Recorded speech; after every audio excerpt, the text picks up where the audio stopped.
Earnings conference call hosted by Go India Advisors. As a reminder, all participants' lines will be in the listen-only mode, and there will be an opportunity for you to ask questions after the presentation concludes.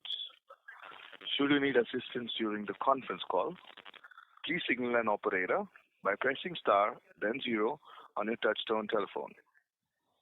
Please note that this conference is being recorded. I now hand the conference over to Ms. Shrida Shah from Go India Advisors. Thank you, and over to you, ma'am. Thank you, Enzo. Good morning, everyone, and welcome to the Q2 FY24 earnings call of Laxmi Organic Industries Limited.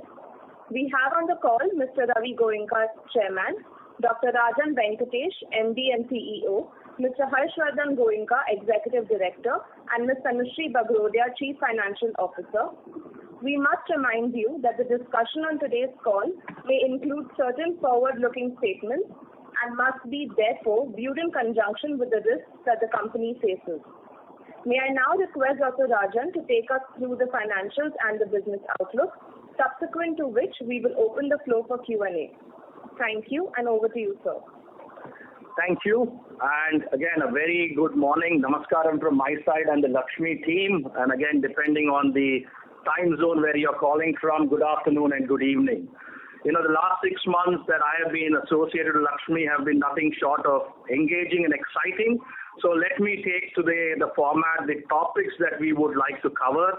I would just like to give you a quick overview of what we have achieved in the last 6 months as an organization. One is talking a bit on the strategy, the investments that we are currently doing and focusing on execution excellence linked to that. The QIP that we have been successfully able to raise from our investors, our values as an organization, and also thereafter giving you a flavor of the market and our customers, what we are hearing from them, and also how the raw materials are developing. Thereafter, Tanushree will bring in more granularity into our financial performance, also for the first half and also Q2. So let me start with the strategy. So the one big pivot we have done in the strategy is we brought in the customer lens even more stronger, and we spoke about it last time around. Based on the customer interaction models, we have now 2 distinct business units. The first one is Essentials, which caters to the lean and reliable customer interaction model. And the second one is our Specialties business unit, which encompasses our fluorine intermediates and specialty intermediates. The specialty vertical, again, encompasses the customer interaction model from a standard package provider all the way to a value chain integrator. We've had now strong business heads who have been appointed. So Mr. Jitendra Agarwal heads our Essentials vertical, and Mr. Virag Shah heads our specialty vertical. Then what we have also achieved is, with support from the board and the strategy that was done, we announced Laxmi's single largest capex project at Dahej. Dahej is almost a 90-acre land bank that we have with Laxmi, and we announced a 710 crore capex, which will encompass only 20% of that land bank. So that provides us as Laxmi a great runway to execute also into the future. In parallel, we have been very transparent on our Lote project, how that is progressing. The cost to complete remains at 550 crores. We are making good and steady progress. The target remains that in this financial year, that is by March 2024, we will have all the assets up and mechanically ready and running. So that's another important element. Innovation remains core to Laxmi, and we have double-clicked on the innovation element. Our new innovation campus will be established by Q4 of this financial year, and we will also then generate even more value with our customers as we progress ahead from that innovation campus. We have already about 70 to 75 colleagues associated with our R&D and innovation, of which about 10% are PhDs. So that keeps us in a good state. Coming down, building upon all of this, we launched our interest on the QIP. and I'm really happy to report that we were able to successfully raise 259 crores from our investors, which bolsters our balance sheet and also gives us good firepower to execute on a lot of the capexes that we are ongoing and lining up. For me, one critical element always remains the value system, and that is also something we are double-clicking on. For Laxmi, those are the elements of integrity, innovation, customer centricity, and sustainability. So that's what we are, again, hardwiring, and we are basically committing to these values because that is what creates the stickiness that we have of employees with Laxmi, apart from the customer stickiness that we are aspiring for with our strategy and go-to-market approach. The management team, I think as we all know, the chemicals is going through a slight bit of turbulence, but this is not the first time the chemical industry has seen that. So what gives me a great deal of comfort is my management team and myself have experienced multiple such cycles. So that is also what is keeping a steady hand on the steering as we also navigate through this current environment. Now that was a bit on what all we have done. Let me give you a little more flavor on our markets. As you know, as Laxmi, we are catering to a diverse range of industries encompassing agro, pharma, industrial solutions, pigments, packaging. So that's a very large range. So let me take it one by one. In the agro space, again linked to the sharing that we did last time around, the entire topic of destocking still is there, but not as pronounced, but that's the positive thing. Again, what is getting underpinned is while agro experienced double-digit growth during the COVID period, now the agro growth is sort of tapering down to the 3 to 4%, what has been the normalized growth that the agro industry has seen. The need for agrochemicals and intermediates, I need not underpin. I think that's very clear as the world's population continues to increase and land banks do not continue to increase at the same rate. It is just very, very important to be more efficient and more sustainable in the way we do our entire farming and feed the larger population. Pharma, we have not seen a big change. Obviously, the exports from the pharma have been on the lower end. And so if you see quarter on quarter, we have not observed either a pickup or a dramatic downturn. So it's been stable in that ballpark. Obviously, we are hoping for better times in the pharma, which we have seen in the past. When we talk about our industrial solution segment, this encompasses our case applications, so coatings, additives, sealants. We have a lot of unique formulations and chemistries that go into that industry. I think there again we see that, even if I take the domestic lens, the normal pickup that you would have assumed during Diwali time, we are not yet seeing it. We are seeing improvements, but not to the extent that we have seen in the past. If you take the global lens, be it in Europe, the market demand continues to be weakish. North America, again, if you look at segments like construction, certainly that is a bit under pressure. So that's where it is on the entire industrial solutions perspective. So we have also taken from that market lens certain important steering decisions, and you will see that in our financial performance when Tanushree takes us through, that our exposure to exports has been slightly reduced. We have actually focused a lot more on domestic and building on our offerings and cost positions. We have been able to also leverage in the domestic space while we have still a healthy exposure to exports. So we will continue to steer both those levers. When you talk about raw materials, the other bucket, one key raw material for us has been acetic acid and will continue to be acetic acid. So from a supply side, if you really look at the nameplate capacity, there is enough and more capacity. So that does not, thankfully, give us sleepless nights.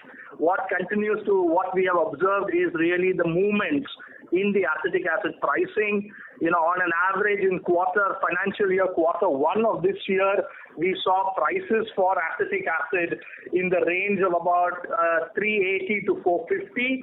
And in quarter two, we have seen a significant spike, especially in September, going upward of 550 and also touching 600.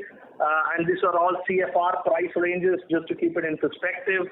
And what was also very evident was that the spike in the prices that we saw, we were very clear was not really driven by demand, but was driven more from the supply side.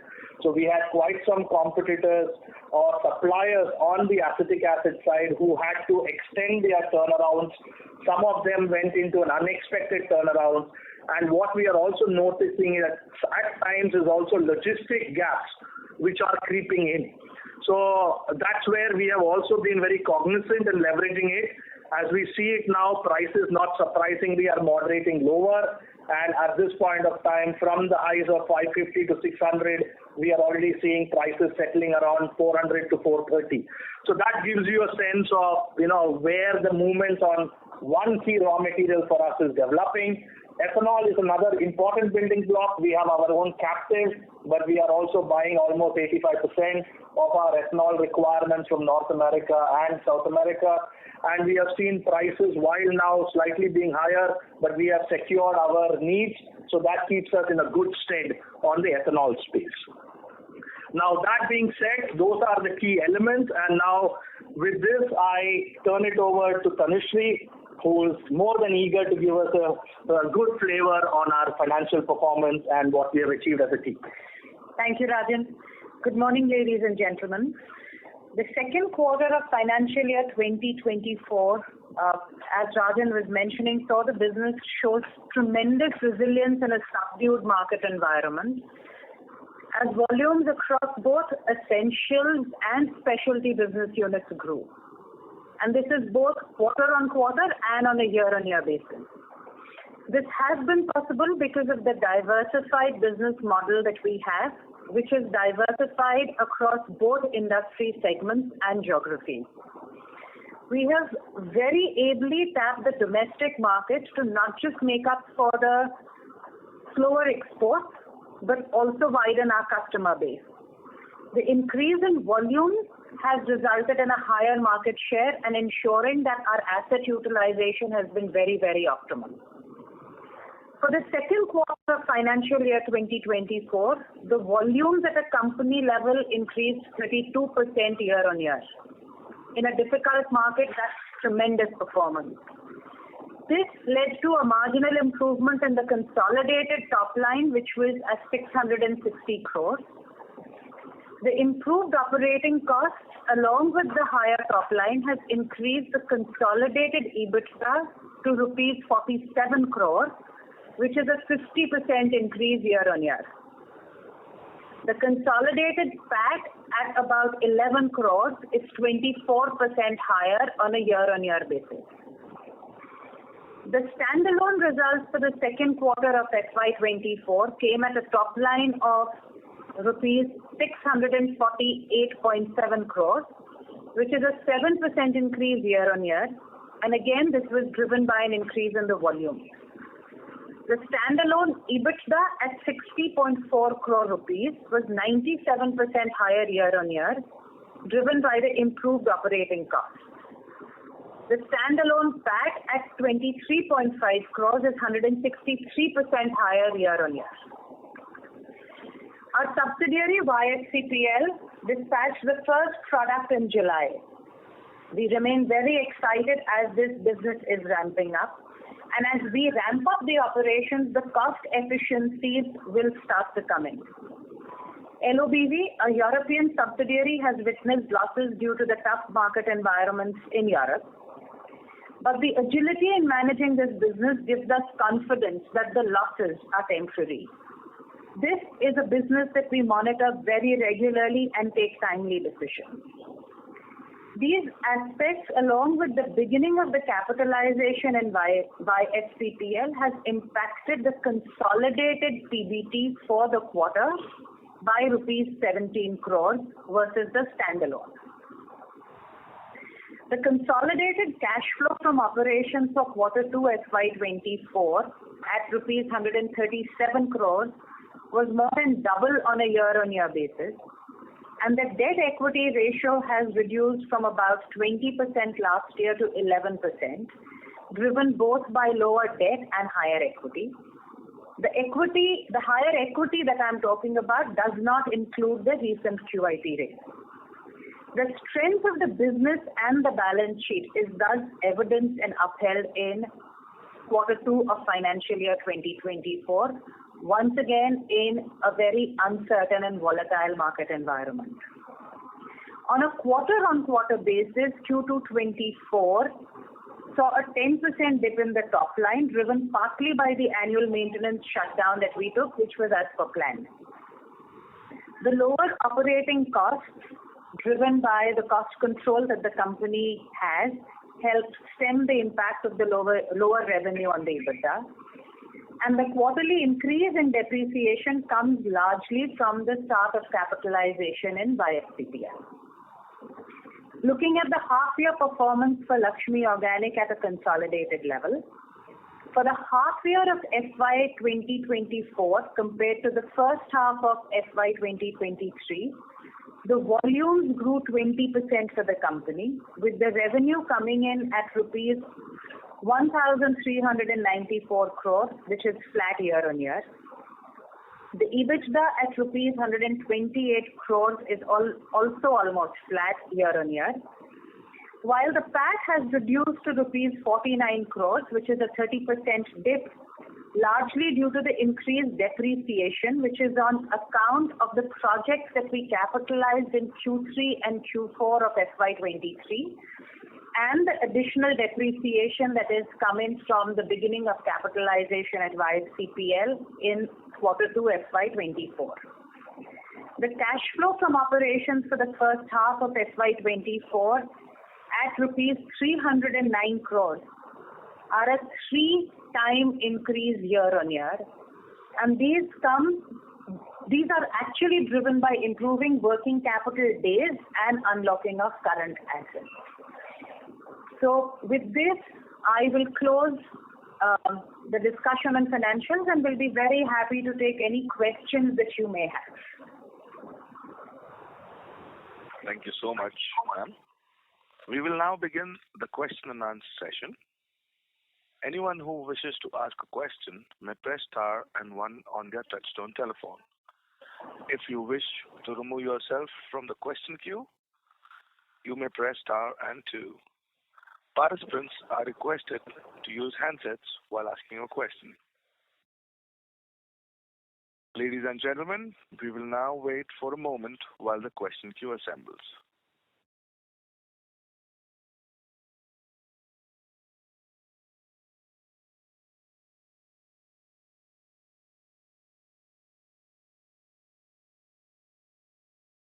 The first question is from the line of Mr. Ankur Periwal.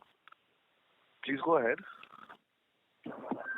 Yeah, hi. Good morning, gentlemen, and congrats for a decent performance given the macro here. Okay, so slightly, top down and then more specific business-wise questions. So one, in a slide 4, we do highlight that the addressable market opportunity within specialties is around 3.5 billion.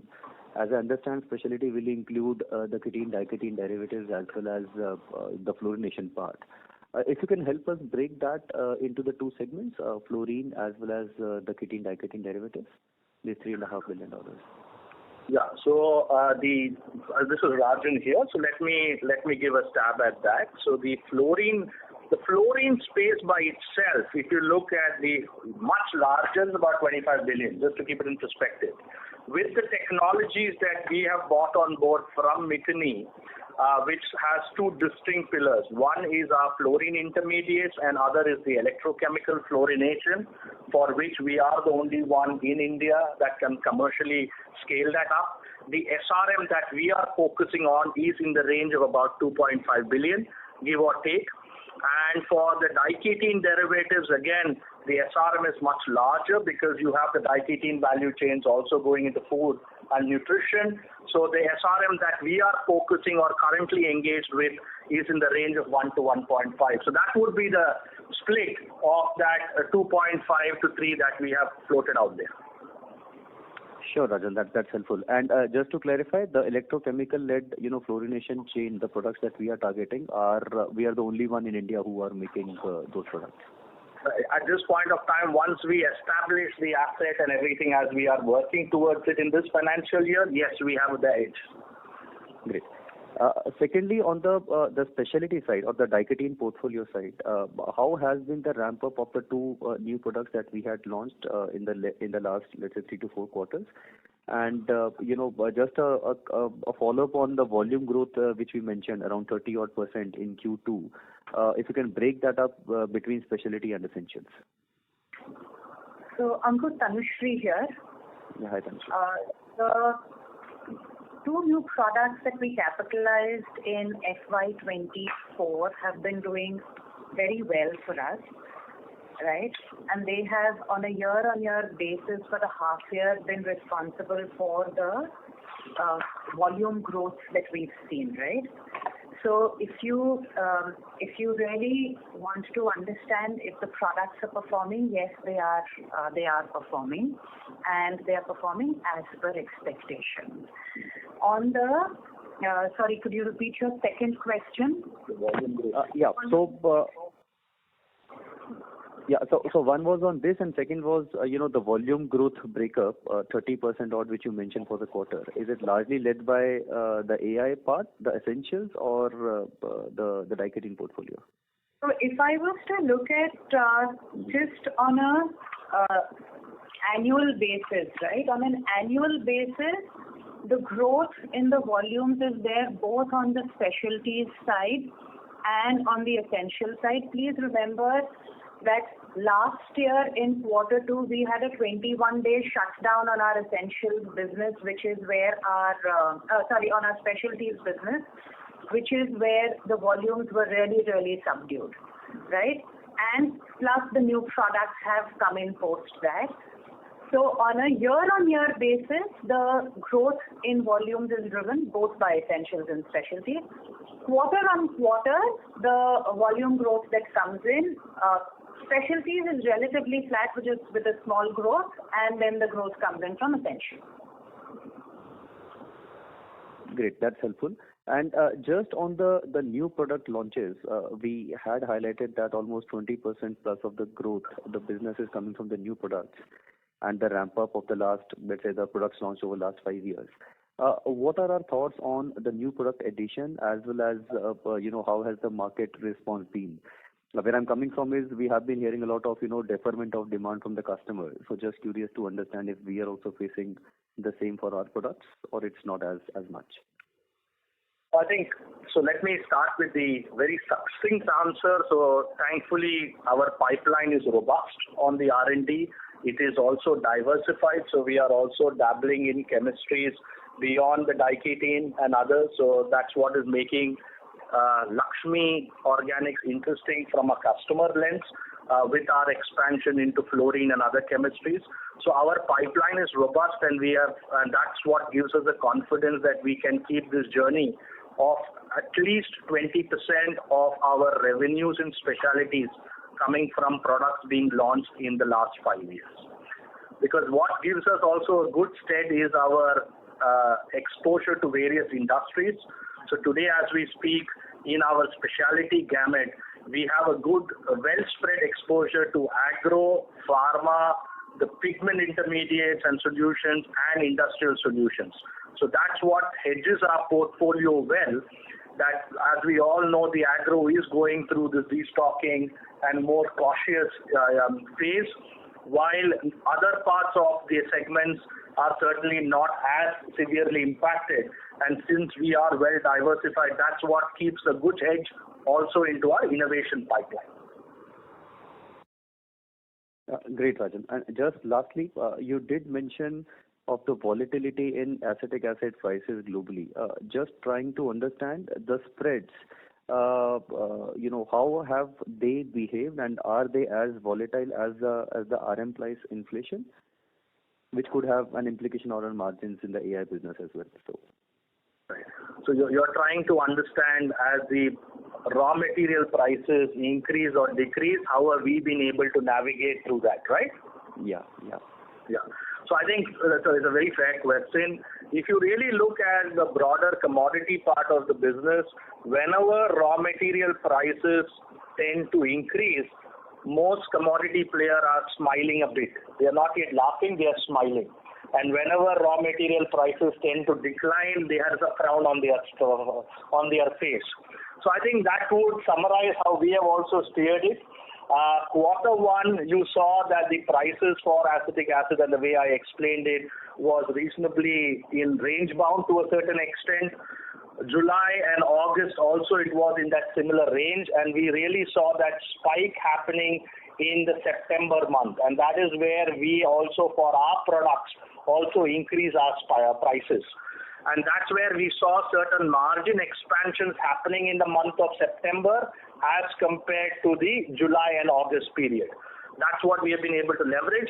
Now, as they say, the shoe comes on the other side. Now that we see the prices softening, which we were anyway anticipating, by the way. So it does not come as a surprise. We are also well prepared for it. I think underlying is, how we have steered, and to Tanushree, the point she made, we have actually grown volumes in our essentials portfolio. And that, for me, underpins our cost position that we have been able to garner and how we are penetrating the market. Ankur, I'd just like to add to what Rajan is saying, right? While we are increasing the volumes in our essentials portfolio, please also bear in mind that the portfolio is expanding. We have introduced new products, and especially these new products are now beginning to contribute, because the new product that we came in was in Q4 of FY23. Sure. That's helpful. I'll get back into the queue for more questions. Thank you and all the best. Thank you. Thank you so much. Ladies and gentlemen, you may press star and 1 to ask a question. The next question is from the line of Nitesh Dhoot from Dolat Capital. Please go ahead. Hi. Good morning, team, and thank you for this opportunity. So my first question is on the working capital, which has seen improvement in the first half of, as we see the core working capital days improving to 30 from 52 in FY23. So my question is, how have we managed to improve on the working capital days? Is there any change in our sourcing strategy or on payment terms? And how do we see the working capital intensity going forward? Sorry, Nitesh, could you speak again? I could not understand what you were saying. Sir, your volume was a little muffled. Hello. Please speak a little clear. Ma'am, is it better now? Yes, it's better, Nitesh. Yeah, ma'am. So I was, I just wanted to check on, on the working capital days. So how have we managed to improve upon, the working capital intensity? So is there any change in our sourcing strategy or on the payment terms? And how do we see this going forward? Okay. So Nitesh, one is our inventory management has been very, very deliberate, and our finished goods stocks that we hold have actually been really focused on, and that has reduced our inventory days, right? Our inventory days actually in the last 6 quarters are at their lowest. So that's point number one.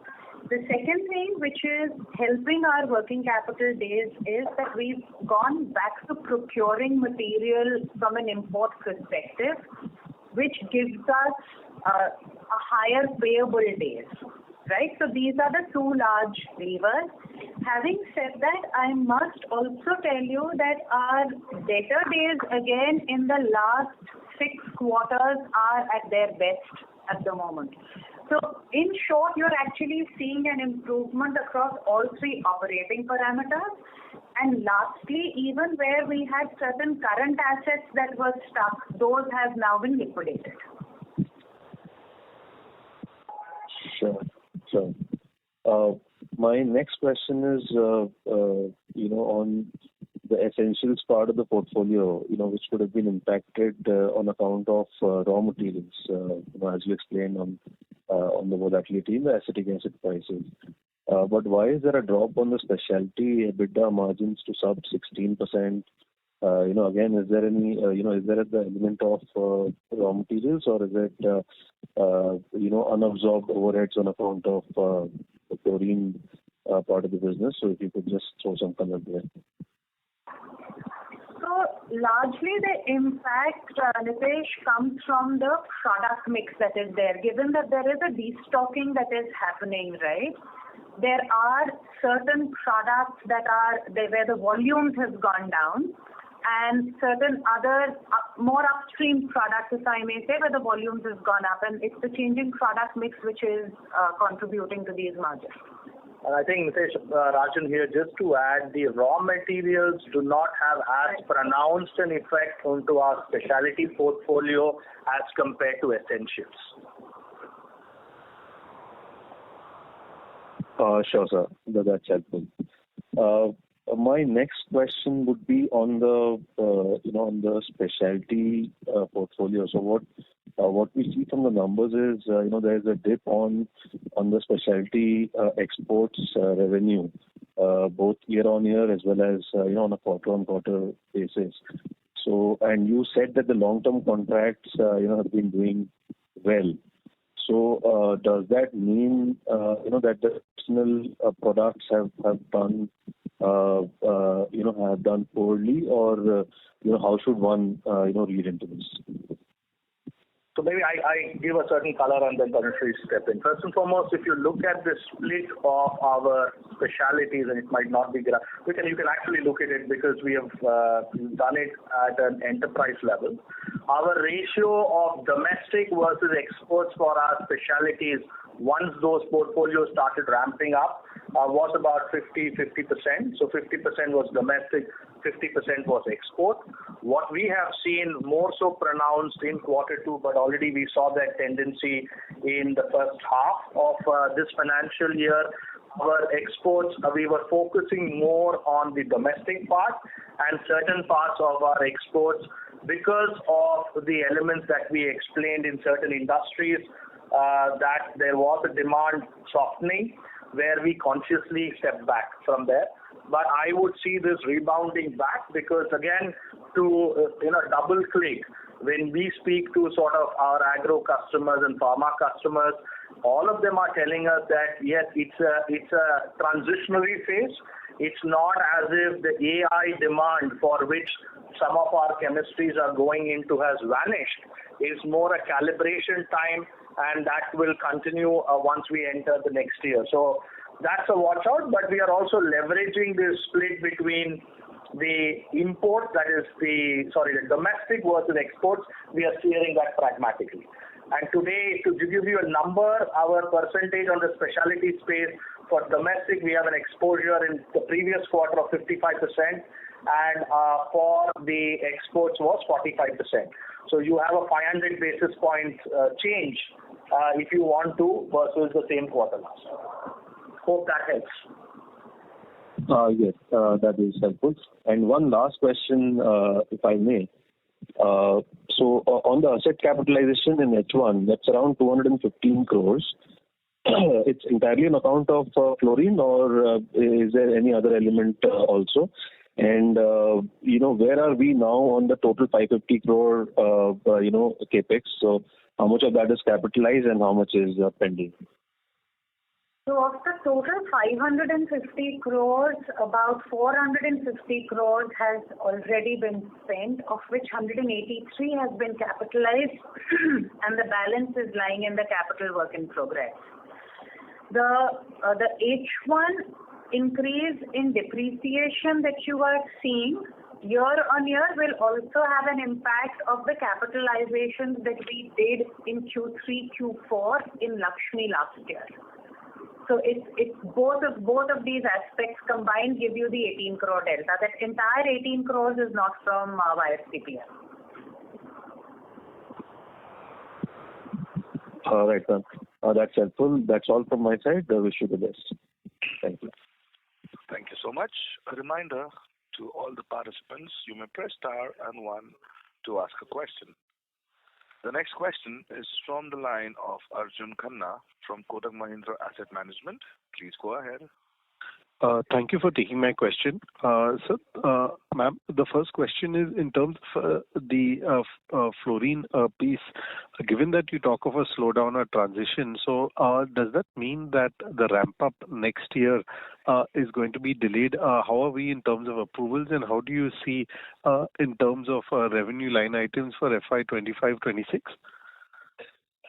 So first, let me give again a color on the fluorine project. Like I shared, the focus this year is that we will bring the entire asset into a mechanical completion mode, and all the stuff that we have actually acquired from Miteni is already in India, and we are in a good stage of execution excellence there. We have, as Tanushree said in our opening remarks, we already in July sent out the first product from the first asset that we have up and running. We got it in spec already in our second run. So that all gives us the confidence. Now, to your other question, which was leading, would there be any delay? I think we don't see any large delays from purely the current calibration that is happening in the agro space. For us, it is really getting the asset up and running, and we are having actually a lot of customers hounding us and asking us to be more faster in our endeavor. So while it feels to be a good, comfortable space to have the customers hounding us, I have the other eye where I need to get it in shape, in spec, and also in a safe manner. So that's where it stands, and I'll pass it on to Tanushree to add up. So Arjun, we've always maintained that the peak revenue that we realize from this asset will only start flowing in FY26, which is about 200 to 210 crores. FY25 should see anywhere between 50 to 60% of this revenue coming in, and at the moment we are on track for it. Great. That's good to hear, ma'am. The second question is, in our presentation in specialty, we talk of new platforms. So is it dependent on the outcome from our innovation center, or this is something that we already have in the pipeline at this point in time? So it's actually a bit of both, So I think if you remember our last investor call, we also made it very transparent that in Lote specifically, we had another fluoro major who's not in the agro space, who has come to us with their technology package and is basically seeking, so they're going to give us a technology pack. They are expecting us to produce that product for them, since we now have also the capability in the fluorine space. So that's one example. We are also talking to larger innovator companies outside of the agro space, given the larger impulse that I bring into the organization and also my team, and we are looking at different other chemistries to engage with. So that's why we see these new platforms being pretty solid, and that's what we are building off. So the first one could have a more quicker timeline in terms of timelines. So the rest of it would actually come at the Dahej or would come at Lote itself? So anything at this point of time, first and foremost, we are very stringent in our financial steering. So every dollar we put in the specialty space has to have asset turns of 1 to 2 and has to have EBITDA margins of 20 to 25%. We are crystal clear on that. Second one is anything on the fluoro link would today be nestled in Lote, because therein we have all the infrastructure to handle that. And other technologies, I think we certainly have Dahej as an enough and more option, because as I said, even if our wave 1 of capex is only going to cover 20% of the land bank of the 90 acres that we have at Dahej. Sure. Thank you for that, sir. My final question, if you look at the essentials margins, given that I understand there's been volatility in raw material prices, but we understood that due to our history with the product, we are very efficient. Margins seem to be on the very low side. Is there something one-off this quarter, or is this the variation we expect going forward also? So again, one is, before I answer this specifically, for any person who has run a commodity business, and I was associated running BSF petrochemical business, you have to steer that over a cycle. A point in time is going to give you a perspective, but it does not give you a full perspective. So over the cycle, if you see, and that's what also we've been very transparent, if you take out the highs, the average margins for a product like ETAC has been in the range of about 9 rupees per kilo. Now, currently, as we speak, we are more muted. We have also seen lower margins than what we are experiencing today.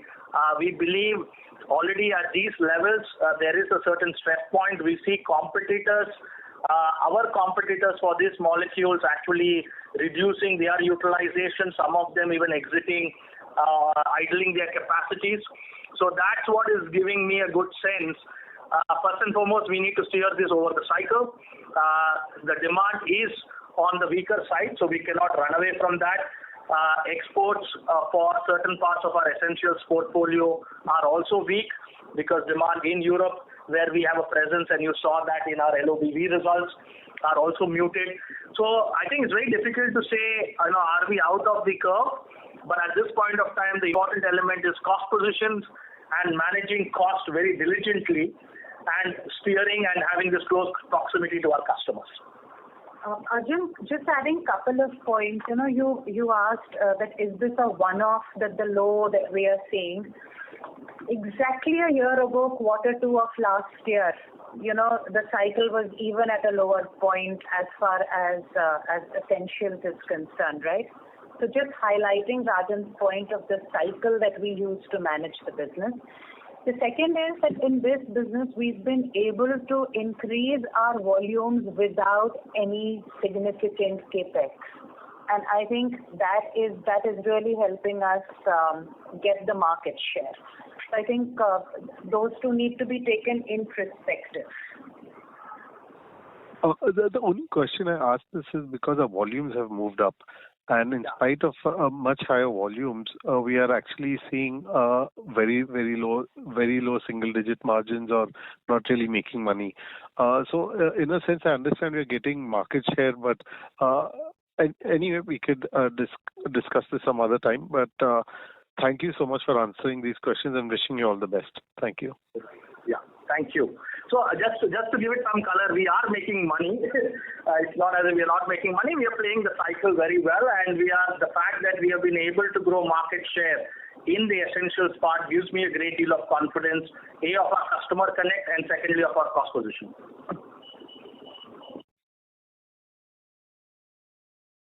Thank you so much. The next question is from the line of S. Ramesh from Nirmal Bang Equities. Please go ahead. Good morning, and thank you very much for this call. So when you talk about fluorination in the specialty segment, is it possible to give some sense in terms of what is the percentage share of fluorine derivatives in your overall portfolio, and how you see that moving in the next 2-3 years? Is that primarily focused on pharma, or is it a mix of both pharma and agro? So currently, as we have been very transparent, the fluorine has not yet started contributing to our revenues, or it does contribute to the P&L from the depreciation and capitalization happening, but certainly not to the top line and the margins. And that will happen in the next financial year and beyond, like Tanushree explained. Then your second part of the question is the industry. So again, it's more diverse range of industries. It is not only agro. So our fluorine intermediates, yes, has a more agro focus. But if you look at electrochemical fluorination, that pivots us into a much larger range of industrial solutions, from cooling that happens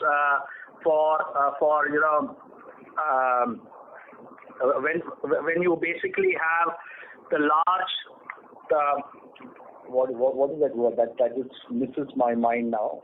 It is all these Data centers, rather. Data centers, exactly. So the large data centers, when you have to cool them efficiently, you have a lot of these solutions being employed for that.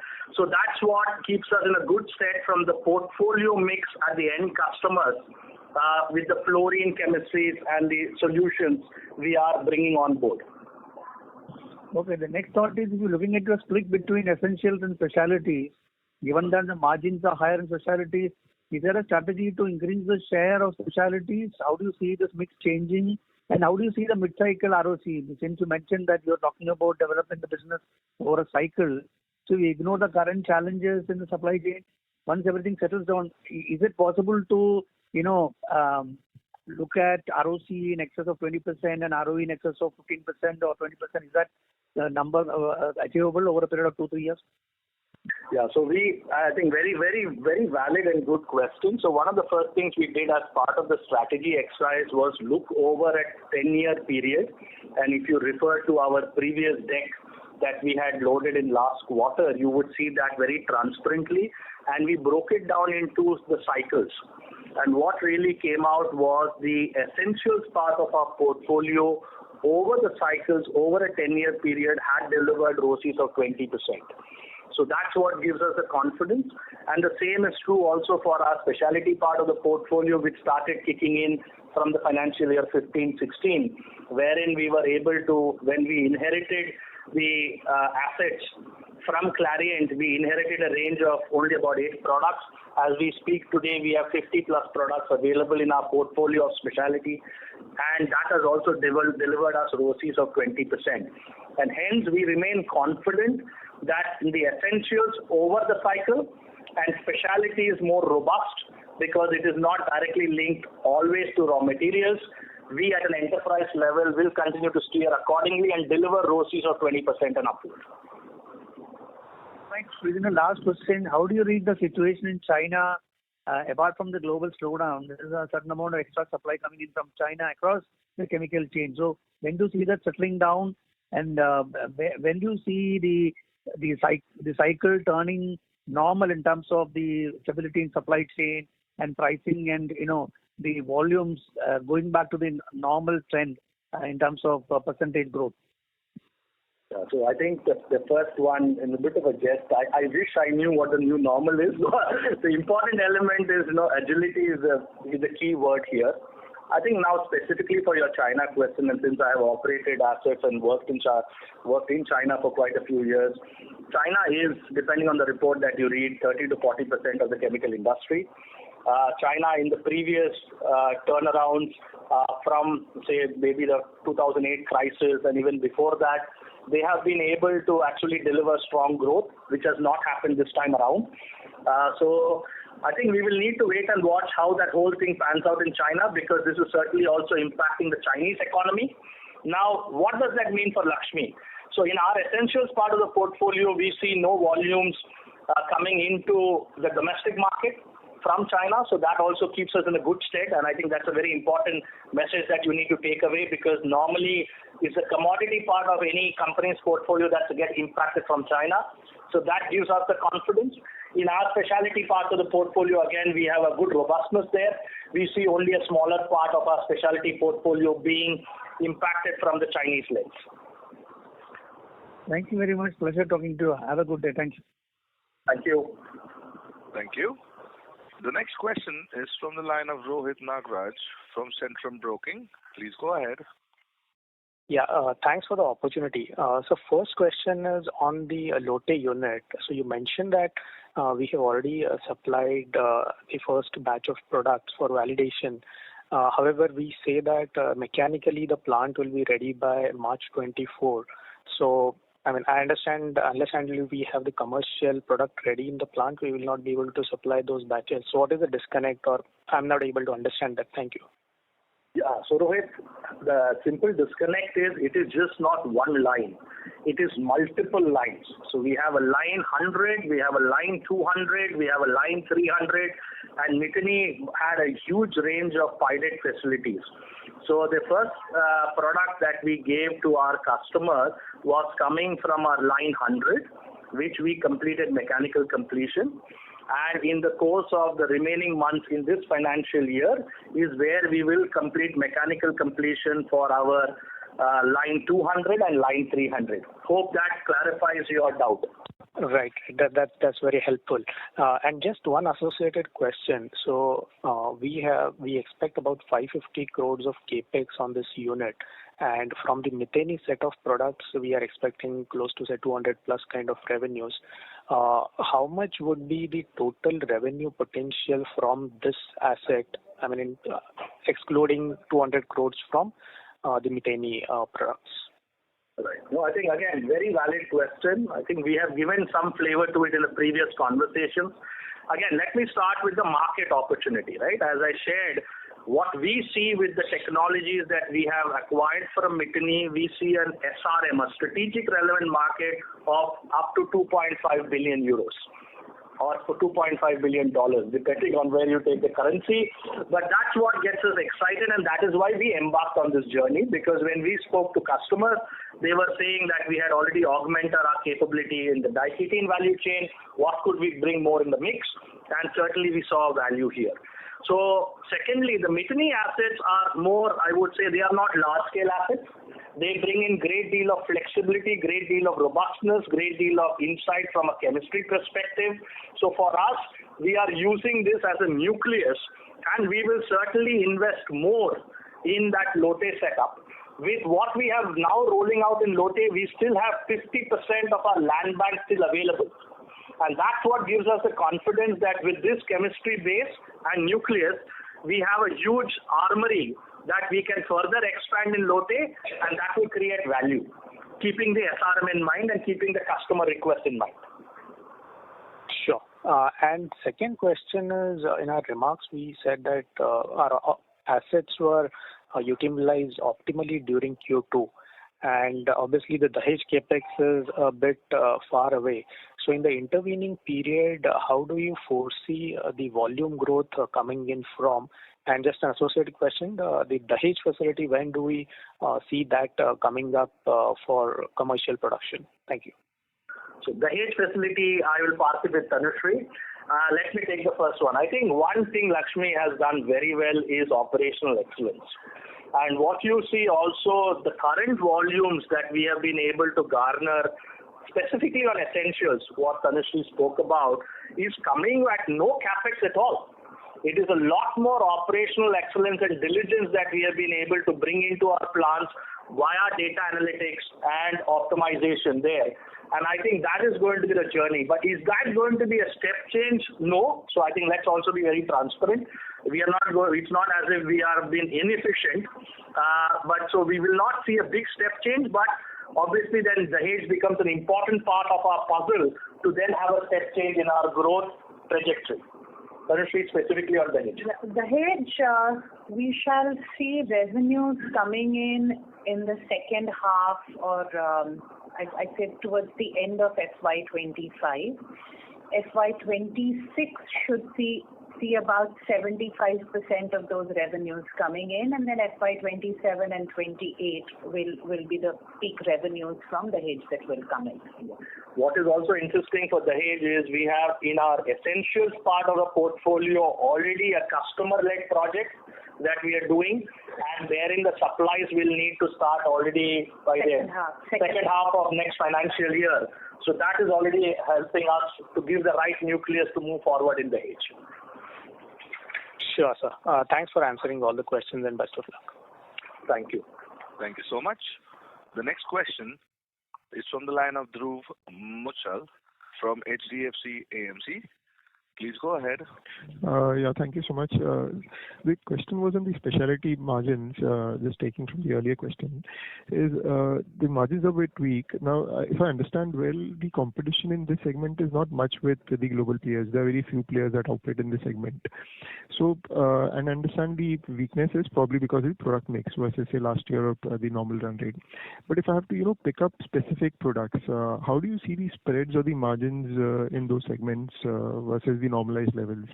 Are they very weak or are they normal? So just trying to, if the product mix comes back to normal, do you think the margins will be back to that 22, 25%, or there is, because of the weakness in the market in terms of demand, there is also competition on spreads or margins within the particular segment? So on the individual products, there is no pressure on the margins. The margin dip is because of the product mix, and once the product mix comes back, the margins will come back. That's the short answer to the question. Got it. And when we say margins, so for example, acetic acid, it also becomes an input in, I think, the SI product segments and some of the other raw materials. And raw material has been very volatile from a benchmark of 100 to, say, whatever, 60, 70 or whatever. So the margins are on that, the absolute margins remain the same, or the margins change depending upon the RM pricing? So if, say, for example, if the margin was, say, 25% or 100 rupees RM, does it remain the same when the RM is at 60, or does it change? So just to answer that question, now if you look at essentials, obviously just on the SI. So, but just to keep it in perspective, the correlation is much stronger. In our specialties portfolio, all our contracts do not have a cost plus formula. So that's important. So it's basically your pricing is positioned based on your delivery of the molecule in its performance. So the conversation does not happen because acetic acid price goes up and down. The conversation is happening because what is the chemistry your technology is offering in the end formulation, and is there a competing technology? Then that's a different level of conversation. So it's much more on application performance rather than raw materials in a hardwired nature in the conversation with customers.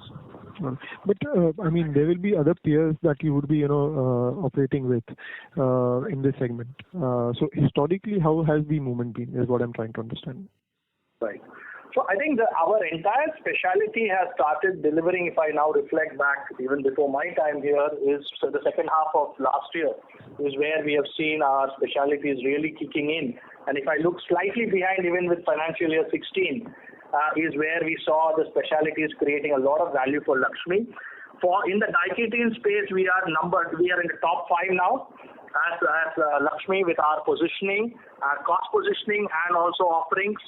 And with the Dahej project coming up, we will be top 3. So I think, again, to give you color, the margin propensity has remained because that's why we are churning our portfolio, and that's why we have now so much focus on new products accounting for 20% of our specialty portfolio. Because if you look at the S-curve, you will always have products going through that cycle. A lot of the chemistries which we acquired from Clariant, as specific examples, are more commoditized now. And if we were to still only sell those products, we will be looking at much lower margins than what we would have hoped for. So what keeps our margin propensity strong for specialty is that pipeline. Got it. Sure, that's helpful. Thanks and all the best. Thanks. Thank you. Thank you so much. The next question is from the line of Nitin Agrawal from DAM Capital. Please go ahead. Hi, thanks for the question. Sticking off from the previous question, Dr.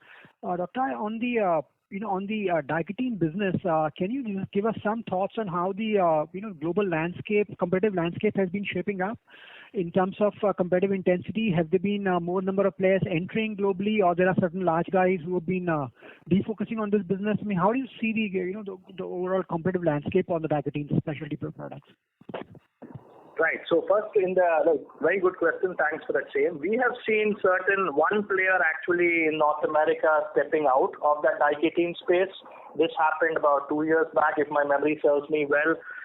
If you see then outside China, we have one player in Japan who is a bit subscale in our view, and we have one other producer in Europe who basically, with all the challenges that Europe has been going on through with, because for the diketene chemistry, it is a power intense chemistry.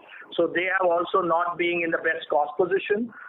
Then you see the players in China. We have not seen new players coming up in China, so that's the one big element.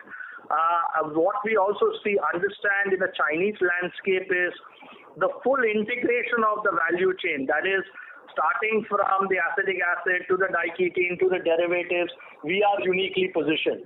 The Chinese competitors do parts and parcel of those value chains, and that is what is keeping us in a good state.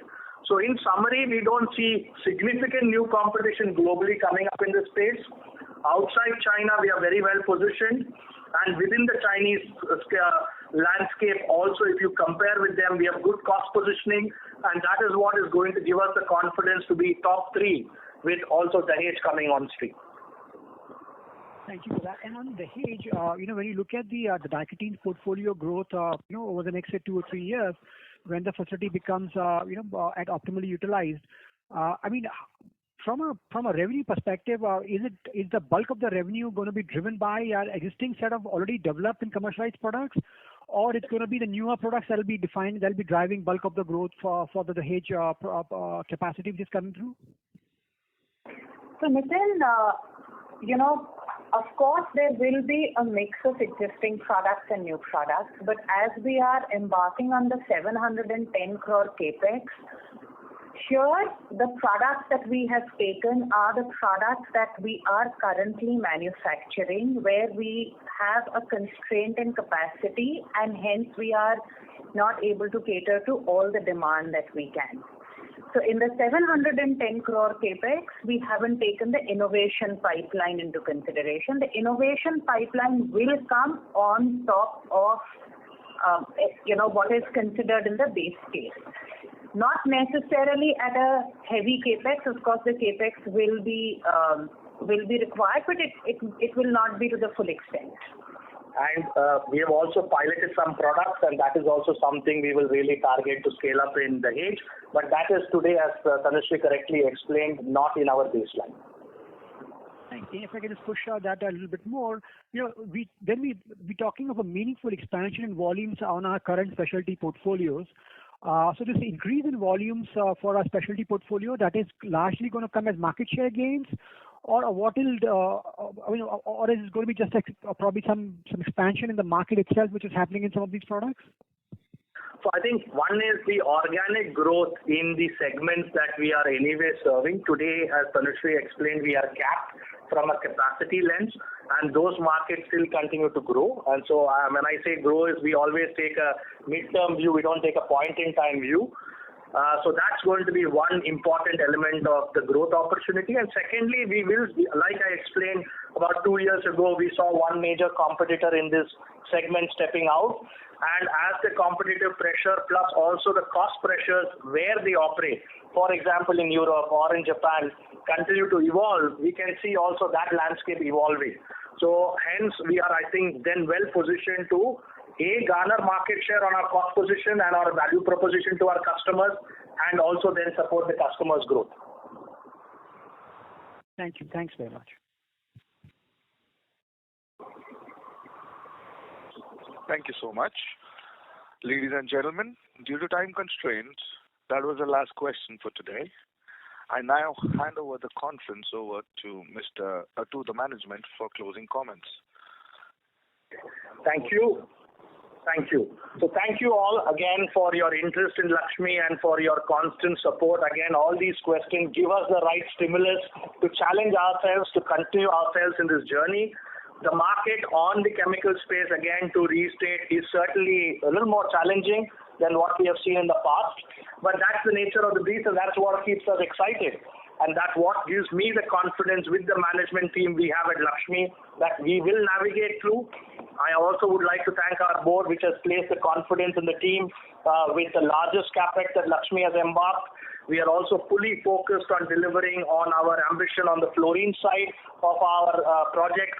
So we are all working very diligently and focusing on execution excellence as one pillar and customer focus on the other pillar, underpinned with our values and EHS. With that, thank you very much. Have a wonderful Diwali which is coming ahead, and I hope you had a wonderful Navratri and Dasera. Thank you very much, sir. On behalf of Go India Advisors, that concludes this conference. Thank you for joining us, and you may now disconnect your lines.